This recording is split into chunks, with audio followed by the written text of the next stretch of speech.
को सीधे आरजेडी कार्यालय लिए चलते हैं, जहां तेजस्वी यादव प्रेस कॉन्फ्रेंस कर रहे हैं। और हमारे बड़े भाई मुकेश साहनी जी और सभी प्रिंट, इलेक्ट्रॉनिक और पोर्टल मीडिया के हमारे साथीगण, आप जो देख रहे हैं, जो तस्वीर कैद कर रहे हैं, वो बिहार की राजनीति में एक महत्वपूर्ण चित्र और एक महत्वपूर्ण राजनीतिक तौर पर काफी मजबूत गठबंधन और बिहार की राजनीति के भविष्य को लेकर के आज हम लोगों के बीच मुकेश साहनी जी आए हैं और महागठबंधन में मुकेश साहनी जी का हम स्वागत करते हैं।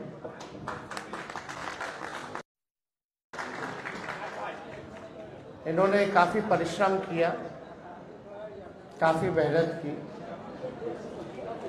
अति पिछड़ा समाज को जोड़ने में, उनकी समस्याओं को उठाया, उनके अधिकार के लिए इन्होंने संघर्ष किया। और जिस प्रकार से भाजपा के लोगों ने इनके दल को प्रयास करने का, तोड़ने का प्रयास किया, वो हम सब लोगों ने देखा है। तो आज देश में चुनाव हर जगह है, लेकिन हम गारंटी के साथ कह सकते हैं कि जो लोग कल्पना कर रहे हैं और जो लोग नारा लगा रहे हैं 400 पार का, इस बार बिहार की धरती उनको धूल छटाने का काम करेगी। और हमने कई बार कहा है कि बिहार जो है वो चौंकाने वाला रिजल्ट देगा।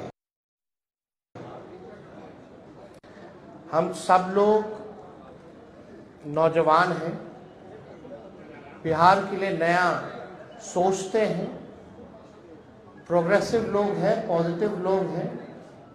हम लोगों के पास विजन है, हम लोगों के पास रोड मैप है कि किस तरीके से बिहार को हम लोग आगे ले जाने का काम करेंगे। हम सब लोग देश के हालात को भी देख रहे हैं, जहां तानाशाह रवैया अपनाया जा रहा है, जहां संविधान पर खतरा है। और ताजुब है, कई लोग, जब हम लोग बोलते थे भाषण में कि भाजपा के लोग जो है संविधान को खत्म करना चाहते हैं, लोकतंत्र को खत्म करना चाहते हैं, इस देश की जो डाइवर्सिटी है उसको खत्म करना चाहते हैं, भाईचारे को खत्म करना चाहते हैं, शांति, अमन, चैन को भंग करना चाहते हैं, तो कुछ लोग सवाल पूछते थे, कहां से कह रहे हैं कि भाजपा के लोग संविधान खत्म कर रहे हैं। आज आप लोगों ने देखा होगा, हमने ट्वीट करके एक वीडियो रिलीज किया है, जब बैठक चल रही है गया में, भाजपा का इंटरनल बैठक है, चुनाव की तैयारी की बैठक चल रही है। वरिष्ठ नेता भाजपा के, वरिष्ठ मंत्री बिहार सरकार के प्रेम कुमार जी साथ बैठे हैं और उनके सामने एक भाजपा का वरिष्ठ नेता कहता है कि हमको प्रचंड बहुमत चाहिए, 400 पार कराइए और हम लोग संविधान को खत्म कर देंगे। हम लोग ये बताना चाहते हैं कि किसी माई के लाल में दम नहीं जो हमारे देश का संविधान को बदल सके, लोकतंत्र को छीन सके, और जो असली चेहरा जो बीजेपी का है वो सबके सामने वो उजागर हो चुका है। जो असली चेहरा जो है बंद है, वो उजागर हो चुका है भाजपा का। यानी जो बात हम लोग कहते थे कि संविधान और लोकतंत्र पे खतरा है, आज भाजपा के लोग ही जो है भाषण कर रहे हैं, खुल करके बोल रहे हैं कि संविधान को खत्म करना है। ये बाबा साहब अम्बेडकर का लिखा संविधान जो देश को जोड़ने का काम करता है, जहां सामाजिक न्याय के साथ साथ सबका सम्मान है, सबका अधिकार दिया गया है। और जब संविधान खत्म हो जाएगा तो लोकतंत्र खत्म होगा, तो लोकतंत्र खत्म होगा तो वोटिंग खत्म हो जाएगी। जो आप वोट करना चाहते हैं, अब आज चुनते हैं सरकार को, इनका असली एजेंडा है कि उस हिसाब से खत्म हो जाए और एक तानाशाही पूरे देश में जो है वो लागू हो जाए। और कोई पहली बार भाजपा के नेता ने नहीं बोला, दक्षिण भारत में भी भाजपा के लोगों ने बोला, राजस्थान में भी भाजपा के नेता ने बोला, और लगातार ये बिहार में हो रहा है। जब लोग जागरूक हो गए, जब अधिकार के लिए लड़ने लगे, जब दलितों की पार्टियां बनने लगी, जब अति पिछड़ों का पार्टियां बनने लगा, पिछड़ों की पार्टियां बनने लग गई, तो बीजेपी को डर हो गया। इसलिए चाहते हैं कि संविधान को खत्म कर दिया जाए। तो आज बेहद खुशी है कि मुकेश साहनी जी ने आज महागठबंधन जो है उसमें शामिल हुए हैं, और हम सब लोग, पूरा राष्ट्रीय जनता दल परिवार, सभी हमारे महागठबंधन के सभी साथी, इनका हम लोग स्वागत करते हैं। और आप लोग सब लोग जान रहे हैं कि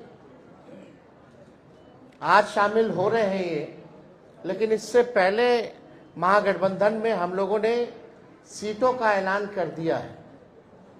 सीटें बता दी गई हैं, कौन सा सीट कांग्रेस के खाते में गया और कौन सी सीटें जो है लेफ्ट पार्टियों के खाते में गई, और कौन कौन लोग कितने कितने सीटों पर लड़ेगा। तो आज मुकेश साहनी जी ने एक महत्वपूर्ण निर्णय लिया है बिहार के हित के लिए, संविधान और लोकतंत्र आरक्षण को बचाने के लिए।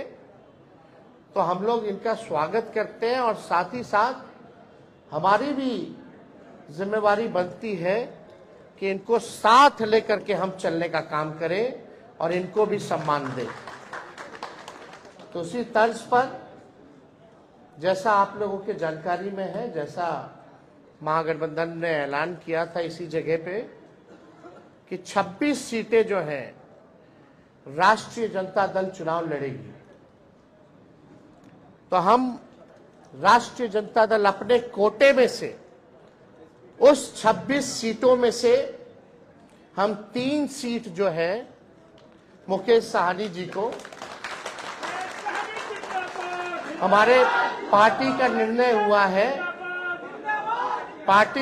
हुआ कि 3 सीटें जो है वो मुकेश साहनी जी को दी जाए। राष्ट्रीय अध्यक्ष जी का भी निर्णय है, और वो 3 सीटें, पहला गोपालगंज है, दूसरा झंझारपुर है, और तीसरा जो है मोतिहारी सीट जो है। ये फैसला हुआ है कि ये 3 सीटों पर मुकेश साहनी जी की पार्टी चुनाव लड़े। भले ही अलग पार्टी हो, लेकिन हम सब लोग मिलकर के साथ चुनाव लड़ रहे हैं। यानी चाहे इनके सिंबल पे जो कैंडिडेट हो, हमारी वो लड़ाई है, चाहे लालटेन पे कोई लड़ रहा हो, ये इनकी लड़ाई है। और ये एक मजबूत गठबंधन आगे बिहार के भविष्य को देखते हुए केवल लोकसभा ही चुनाव नहीं, बल्कि आने वाला जो विधानसभा चुनाव होगा, क्योंकि समय तो ज्यादा नहीं रह गया है, और आप लोग सब लोग जान रहे हैं कि नीतीश जी का तो जब मन है कभी भी करा ले, कभी भी हो सकता है। तो हमारा जो गठबंधन केवल लोकसभा के साथ साथ हमारा गठबंधन बिहार के विधानसभा के लिए भी है और हम लोग मजबूती के साथ बिहार विधानसभा का भी चुनाव लड़ेंगे। और समय भी जो सम्मान की बात लगातार मुकेश सहनी जी करते रहे हैं, तो जिस प्रकार से राष्ट्रीय जनता दल ने, महागठबंधन ने इनका सम्मान दिया है लोकसभा के चुनाव में, विधानसभा के चुनाव में भी हम लोग इनको सम्मान देने का काम करेंगे। और ज्यादा कुछ हम नहीं कहेंगे। अब हम चाहेंगे कि मुकेश सहनी जी जो है आप लोगों के समक्ष अपनी बातों को रखेंगे और ये जब बात रख लें तो जो आप लोगों का सवाल होगा शांति पूर्वक आप लोग पूछ सकते हैं।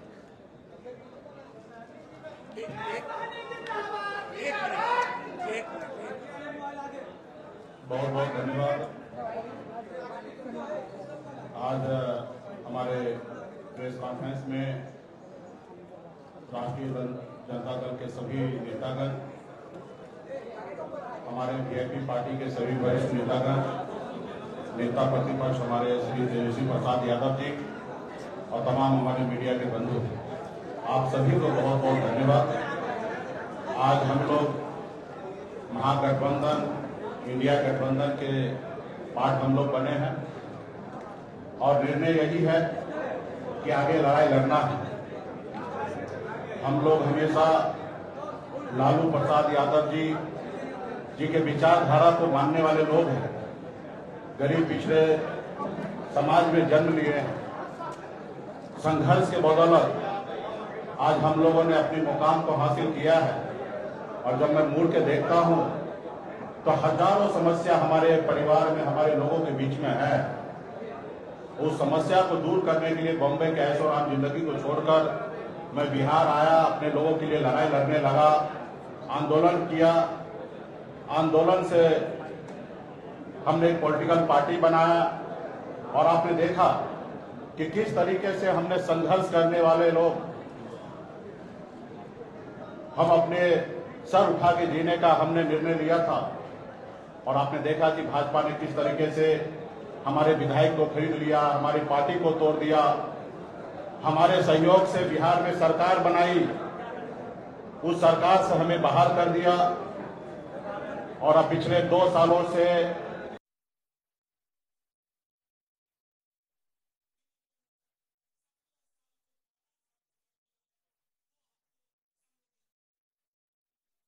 संघर्ष में कर रहा हूं। गांव-गांव में घूमकर अपने लोगों को जागरूक कर रहा हूं कि अपने अधिकार के लिए लड़ाई लड़िए। हमारी लड़ाई है कि जब देश एक है, संविधान एक है, देश के प्रधानमंत्री एक है, तो हमारे साथ अन्याय क्यों? जब बंगाल में निषाद समाज के सभी उपजाति, चाहे बिंद हो, बेलदार हो, नुनिया हो, मलाह हो, चाहे हो तियर हो, बनपर हो, गोरी हो, वहां पे निषाद समाज के सभी उपजाति को आरक्षण मिल रहा है और बिहार या उत्तर प्रदेश